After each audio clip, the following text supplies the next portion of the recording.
মেহেরপুর জেলা প্রশাসক সিফাত মেহনাজের সঙ্গে মতবিনিময় করেছেন স্থানীয় সাংবাদিকদের একটি প্রতিনিধি দল। বুধবার বিকেলে জেলা প্রশাসকের মিনি সম্মেলন কক্ষে মতবিনিময় সভা অনুষ্ঠিত হয়। নবাগত জেলা প্রশাসক সিফাত মেহনাজের সভাপতিত্বে মতবিনিময় সভায় স্থানীয় সরকার বিভাগের উপপরিচালক মোহাম্মদ শামীম হোসেন, অতিরিক্ত জেলা প্রশাসক মোহাম্মদ তানভীর হাসান, রোমান সহ স্থানীয় সাংবাদিকরা উপস্থিত ছিলেন।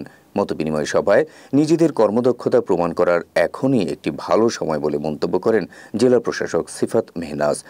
তিনি বলেন, আমরা যে কাজ জানি, কাজ করতে পারি, সেটি সাধারণ মানুষকে আমাদের কর্মের মাধ্যমে বোঝাতে হবে। সাধারণ মানুষের জীবনমান ও জেলার সার্বিক উন্নয়নের বিষয়ে কোনো ছাড় দেওয়া হবে না বলেও জানান তিনি। এছাড়া সরকারি কর্মকর্তা কর্মচারীদের অতিরঞ্জিত হয়ে কোনো রাজনৈতিক দল বা ব্যক্তিকে বিশেষ সুবিধা দেওয়ার সুযোগ নেই বলেও সতর্ক করে দেন নবাগত জেলা প্রশাসক। এই সময় মেহেরপুরের উন্নয়নের লক্ষ্যে সবার সহযোগিতা কামনা করেন তিনি।